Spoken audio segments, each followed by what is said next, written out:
আজ হচ্ছে শনিবার, এখন বাজে হচ্ছে দুপুর ১১টা। তো আজকে রান্না করব এই রুই মাছ ভাজি করব। ১ম এ ভাবছি যে রুই মাছ বের করি, ৪-৫ পিস মাছ দিয়ে একটু বেগুন আছে সেটা রান্না করি। কিন্তু পরে ভাবলাম যে রুই মাছ তো আছেই, আজকে খাইলে শেষ হয়ে যাবে। তাইলে আর আছেই হচ্ছে কয়েক পিস। তাহলে কালকে যেহেতু বাজার করবে, আগের মাছ ফ্রিজে থাকলে আর ওইভাবে খাওয়া হবে না। তো পরে বের করে কই তাহলে একটু মাছগুলা ভেজে দেই। তো আজকে মাছ ভাজি করব, একটু বেগুন ভাজি করব আর মাছ ভেজে এই মাছটা দিয়ে বেগুন দিয়ে রান্না করব। তো ওইটারই প্রিপারেশন নিচ্ছি।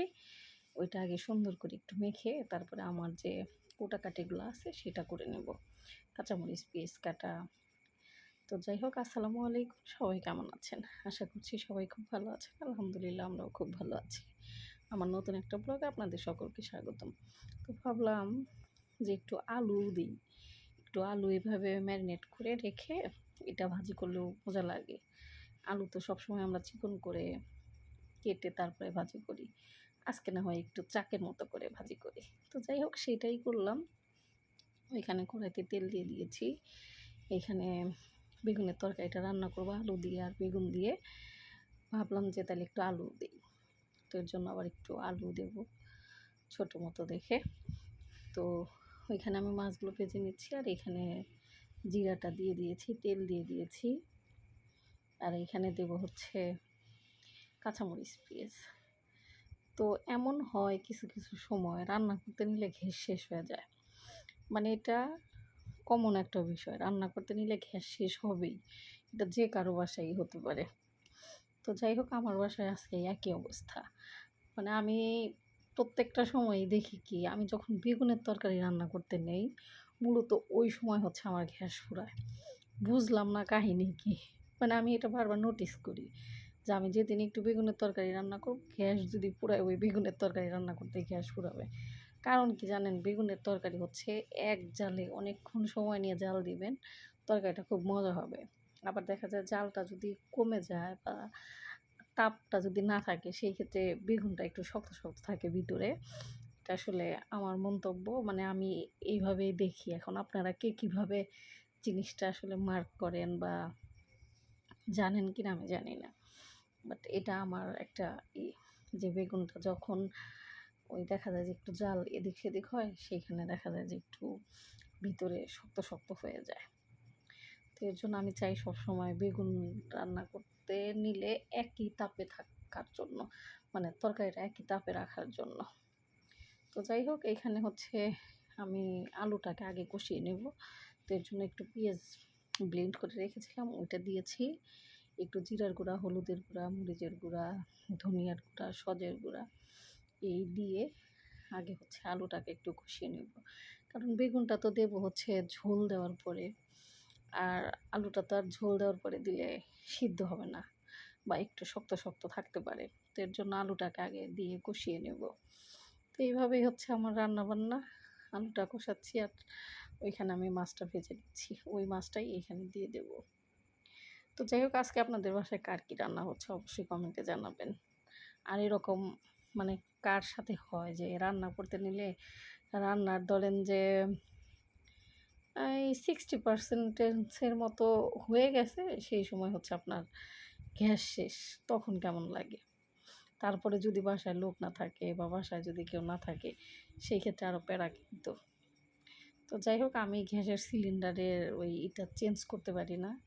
এর জন্য আমার জন্য হয়তো একটু চাপ। এটা বোধহয় আসলে শেখা উচিত বা নিজেরটা নিজে লাগানো উচিত। যাই হোক আমি ওটা পারি না। আর এমনিতেই আগুন পানি একটু ভয়ঙ্কর ব্যাপার। মানে এইগুলা থেকে যত দূরে থাকা যায় তত ভালো। কিন্তু আসলে আমরা যারা সংসারী বা যারা মা, তাদের আসলে এগুলা থেকে দূরে থাকাটা অসম্ভব একটা ব্যাপার-স্যাপার হয়ে যায়। তো যাই হোক, ওইখানে মাছটা দিয়ে দিয়েছি। তারপরে হচ্ছে ভাবতেছি যে এটা হোক, তারপরে আজকে হচ্ছে আবার একটু মাছ ভাজি খাবো। সেটার জন্য ওই মাছটা ভাজি করব, বেগুন চারটা ভাজি করব, ওইটা ভাজি করব। তো ভাবতেছি ওইখানে মাছটা দিয়ে দিই। তো এখানে আবার ঢাকনাটা দিয়ে দিলাম। দিয়ে তারপর ওইখানে আবার ওই মাছ কয়েকটা ভেজে নেব, যে কয়টা হচ্ছে আমরা দুপুরে খাবো। শুধু মাছ ভাজা, বেগুন ভাজা, আলু ভাজা, আর সাথে করবো একটু ডাল। মানে ডালটা হচ্ছে চচ্চড়ি ডাল, তো চচ্চড়ি ডালটা আবার একটু ধনিয়া পাতা দেবো আজকে।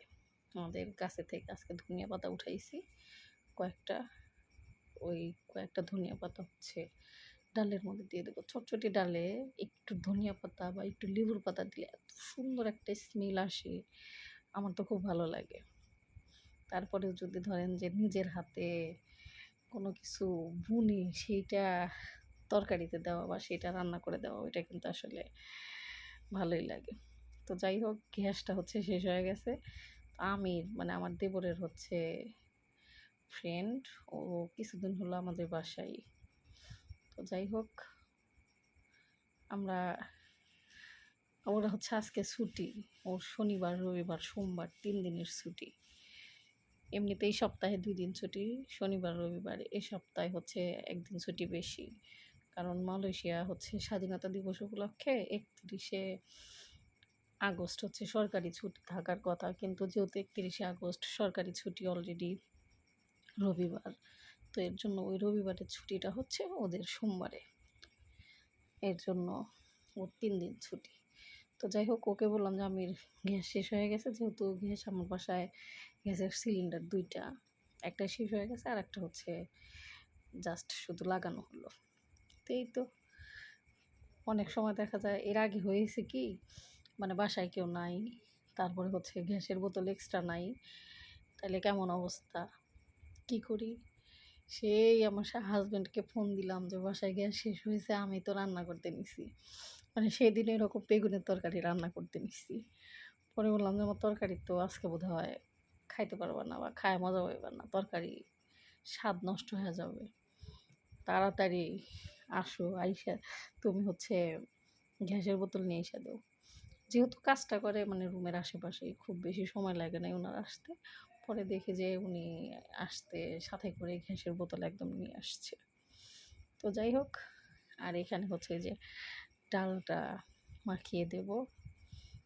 এখানে একটু হলুদ দিলাম, কাঁচামরিচ, পেঁয়াজ, হলুদের গুঁড়া, মরিচের গুঁড়া দেব না, একটু জিরার গুঁড়া, ধনিয়ার গুঁড়া, আর হচ্ছে একটু তেল, এই দিয়ে হাতে মাখিয়ে পানিটা দিয়ে দেব, পানিটা দিয়ে চুলার বসিয়ে দেব।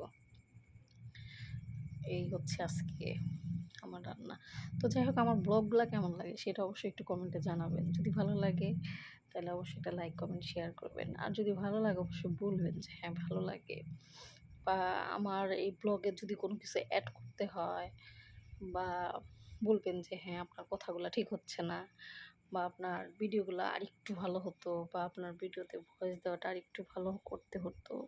তো যাই হোক, যদি কোনো গ্যাপ থাকে বা যদি কোনো ত্রুটি থাকে অবশ্যই ভুলটা ধরিয়ে দেবেন, কারণ ভুল ধরিয়ে দিলে অবশ্যই আমি আমার ভুলটা সংশোধন করার চেষ্টা করব। আর ভুল থেকে তো মানুষ শেখে, তাই না? আর আপনারা ভালো মন্দ যেটাই বলেন, হয়তো আমি উৎসাহ পাবো, এইটা হচ্ছে সব থেকে বড় কথা। তো এই তো, আপনাদের দিন কেমন কাটে? আমার মতো কি শুধু রান্না করেই কাটে, নাকি অন্য অন্য কাজ করেও কাটে, সেটাও একটু জানাবেন। অবশ্য অন্য অন্য কাজ বলতে কি, সংসারের কাজ তো করতেই হয়, আর সংসারে তো দেখা যায় টুকিটাকি অনেক কাজ থাকেই। তারপরেও মানে যারা চাকরি করে সংসার সামলায়, তাদের আসলে আমি কি বলবো, মানে তারা হচ্ছে সুপারম্যান কথায়। তাদের কাছ থেকে অনেক কিছু শেখার আছে। তারা ঘর বাহিরে 2টাই একসাথে সামলায়, তারা কিন্তু অনেক পারে। তো যাই হোক, অনেক কথাই বললাম। এই হচ্ছে আজকে আমার রান্না বান্নার আয়োজন। তো তরকারিটা ওইখানে হয়নি, আর একটু হবে, তরকারিটা নামিয়ে ওইখানে আমি ডালটা যে মাখিয়ে রেখেছি ওই চুলায় দিয়ে দেবো। আর এখানে তো বেগুনটা আর হচ্ছে আলুটা ভেজে নিচ্ছি। ওরা হচ্ছে আসবে দুপুর 12টায়, আসে দুপুর 12টার সময় আসে খাইতে। আমার হাজব্যান্ড আর শরীফ দুজনে 12টার দিকেই বাসায় আসে। আবার দেখা যায় যে 1টা 5 বা 1টা 10 বা কিছু কিছু সময় 1টা, এই সময় হচ্ছে বাসা থেকে বের হয়ে যায়। এই তো, রান্না বান্না প্রায় শেষের দিকে। আজকে আপনাদের বাসায় কার কী রান্না হচ্ছে সেটা কিন্তু অবশ্যই একটু কমেন্টে জানাবেন। আর আমার রান্নাগুলো কেমন হয় সেটাও জানাবেন। আমার মতো করে কি আপনারাও রান্না করেন এইভাবে? সেটাও একটু বলবেন। তো ঠিক আছে, সবাই ভালো থাকেন, সুস্থ থাকেন। দেখা হচ্ছে আগামী একটা ভিডিওতে। অবশ্যই নিজের খেয়াল রাখবেন এবং নিজের পরিবারের খেয়াল রাখবেন। আর হ্যাঁ, এখানে হচ্ছে মাছ ভাজা দিয়ে খাওয়ার জন্য এই যে কাঁচামরিচ পেঁয়াজটা আমি ভেজে নিয়েছি। আর এই তো রান্নার শেষ, টেবিলে দিয়ে দিয়েছি। রান্নাগুলোর ফাইনাল লুক দেখতে কেমন হয়েছে সেটাও জানাবেন।